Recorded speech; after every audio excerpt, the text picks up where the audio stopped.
Showbiz Fanatics, narito na ang updates patungkol sa pangungopia ng logo ng LGU ng Tape Incorporated. Ano nga ba ang naging development sa reklamong inihain ni Dr. Helen Tan ng governor ng Quezon Province? Ang lahat ng yan. But before that, if you haven't subscribed yet to my YouTube channel, please don't forget to like, share, and subscribe at i-hit mo na rin ang notification bell for more showbiz updates, and please don't forget to hit the all para ikaw ang unang-una makakapanood sa lahat ng ating mga updates. Bago tayo magpatuloy sa ating updates, nais ka po muna of course magpasalamat sa lahat po ng mga legit viewers, subscribers, and legit lover cards natin na lagi nag-aabang at umaantabay sa lahat ng ating mga updates. Maraming salamat po sa inyo pong panonood. And for today's video, eto na nga no, dahil kahapon po ay inihatid natin sa inyo yung news patungkol dito sa Quezon na LGU umalma sa ginaya ng tape sa bagong logo ng show. Hindi pa man nagkakaisang linggo pero pinuputaktik agad ng bashers ang tahanang pinakamasaya ng television and production exponent or Tape Incorporated na ipinalit matapos silang matalo sa kaso ng Itbulaga trademark sa Tito Vic and Joey. Sumingaw nitong Lunes na ginaya lang umano ng Tape Incorporated ang kanilang bagong logo sa isang proyekto ng lokal na pamahalaan ng lalawigan ng Quezon. Napaulat na pinlano raw ng company Quezon Governor Helen Tan na maghain ng reklamo laban sa Tape Incorporated dahil sa panggagaya sa logo design. Sa isa sa nilang programa tinatawag na Biyaheng Helen Tan, ayun, yun pala yung isa sa mga ano niya, yung parang projects niya na habang binabrowse niya, nakita niya na parang parehas ata ng logo. Sa isang province po, sa mga LGU or local government, bago po nila i-implement yan, syempre may mga logo, tapos ipaparehistro nila yan, no? Para talagang yung identity sa kanila po talaga i-honor dito po sa probinsya ng Quezon. So, dahil po dito, napansin nga po ni Dr. Helen Tan, ang Quezon Province Governor, na parehas no doon po sa kanyang ginawang logo para dito sa kanyang probinsya. Habang sinusulat nga or habang sinusulat ang balitang ito ay wala pa daw di umanong opisyal na pahayag ang Quezon Provincial Government tungkol sa isyong ito. Samantalang tila may bagong pasaring naman si Master Henyo Joey De Leon sa kalaban sa karibal na programa sa kanyang IG post. Dito ay makikita ang larawan na may hawak siyang lobster at may caption na Itbulaga, tanghaling pinakamasarap. Noong Biyernes, inilabas ng Marikina Regional Trial Court ang kanilang desisyong pabor sa petisyon ng TVJ kung saan inuutusan nila ang tape na itigil na ang paggamit ng Itbulaga sa kanilang show sa GMA7. Nang hingan nga ng pahayag, no, pinaliwanag ni Atty. Maggie Abraham Garduque ng Tape Incorporated na generic ang logo ng show nila sa GMA7. Nais muna daw ni Atty. Garduque na makita ang logo ng Quezon Province LGU bago magbigay ng karagdagang komento. So, ibig sabihin, natanong na nga po itong si Atty. Maggie Abraham patungkol po doon. Tapos, sabi nga po pag sinabi kasing generic, maraming kamukha talaga diba? Nung paglabas nga po nito pong nasabing logo is parang inatulad siya sa dun po sa Sunday Pinasaya.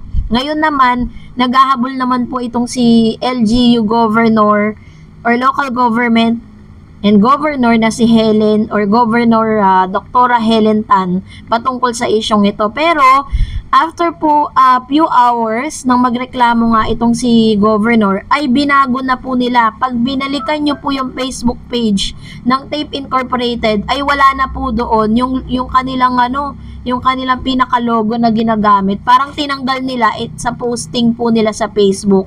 Pero syempre, yung mga katulad po nating mga vloggers, 'di ba, nakapag-screenshot tayo. At yung pala, ang mga logo po na yon is isa sa mga proyekto nga ni Dr. Helen Tan, yung governor. Pero sabi nga po ng ilan, dahil tinanggal na nila, parang hindi na rin naghahabol itong si Dr. Helen Tan kasi parang parang sukol na itong itong Tape Incorporated sa mga reklamo, sa mga bashing, So, tantanan na siguro naaawa na rin si Governor, no, dito po sa Tape Incorporated sa dami ng kanilang problema. So, anyways, kasi parang consequences ito dun sa mga unang na balita, diba? So, dahil dyan, narito naman ang ilan sa mga reactions and komento ninyo patungkol naman sa ating latest update. Unahin po natin ang updates or isa sa mga nag-comment, sabi ng isang user, dito po yun sa amin sa Quezon Province, kahawig ko po, Kapitolyo Tourism po. Araw-araw kami dito nanonood ng Itbulaga online, cellphone kasi hindi kuha. Sulit 5 namin dito sa Lucena City. Legit na work cards ako. Salamat. Ayun. So, yun daw po yung isa sa mga, yung Kapitolyo Tourism, yun po yung ginaaya. So, generic nga daw di umano, sabi po ni attorney. No? So, check natin yan. And of course, another comment, sabi ni Ariel Hermoso, basta makabayad pa ang tape, tuloy ang kontrata nila sa GMA7 business yan eh. Basta magbayad na sila sa block time nila, eh sure yan, pero depende pa rin sa mapag-uusapan kasi 'di ba parang ang dami nangyari sa GMA dahil po nung na-incorporate yung pangalan nila sa dito po sa Tape Incorporated. Sabi naman ni Leira Alcantara, confident kasi sila na kanila yung Itbulaga kaya wala silang alternative na plano. Kaya nung natalo sila, ayun na papetik-petik lang pala yung nangyari. Yun, totoo po yun kasi parang wala silang plan B. Puro yung ang confident po nila ay umabot po sa 101% na akala nila talagang sa kanila mapupunta ang trademark kaya hindi sila nag-isip, hindi sila nag-ready sa kung ano pa man yung pwedeng mangyari. Wala silang plan B. Kaya bara-bara na lang nakagawa sila ng title, nakapag-isip, nakagawa sila ng logo, 'di ba? So, ano na lang 'yon, kumbaga parang madalian na lang. Sabi ni Mr. Romy Obispo, good afternoon, Ma'am Dareds, kailan pa kaya matututo ang Tape Inc.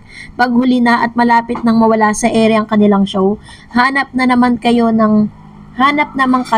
yung gumawa, wag yung gaya-gaya, kaso na naman yan. Ayun. So, muti na lang mabait po si Governor Helen Tan dahil as of this moment is naghahanap tayo sa online news, sa mga write-ups, kung meron na pong sinabi or ginawa, parang inurong na ata yung reklamo dahil binago na. Sabi ni Boy Faisal, ang solusyon dyan sa Tape Inc. ay magpalogo contest sila at magpremyo na tema sa kanilang programa. Ba, pwede yun ha?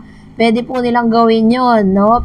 Para lahat may entry, 'di ba? At yung entry na 'yon manggagaling mismo doon po sa mga supporters nila, 'di ba? Diyan pa naman magaling ang Pinoy. Sabi po ng isang user, yan ay tahanang pinakaaksaya sa lahat mula sa halos host, co-host, damay na pati mga empleyado. Kawawa naman, yung iba kasi hindi nagtiwala si TVJ ngayon, ngawa na ngawa, Itbulaga sa kalam legit legally. Yun, totoo yan. Iba yung mga 200 employee ngayon, parang ang TVJ ang sinisisi nila. Kapag daw nag-shutdown itong noontime program na to, parang feeling nila, wala pong konsiderasyon ang TVJ. Pinili naman nila yun, choice nila yun, option nila yun, diba? So, dahil dyan, maraming salamat po sa inyong mga komento. At kung hindi ka pa nakapag-like, share, at subscribe, don't forget to like and subscribe. And please don't forget to follow my Facebook page, Dareds TV. God bless everyone.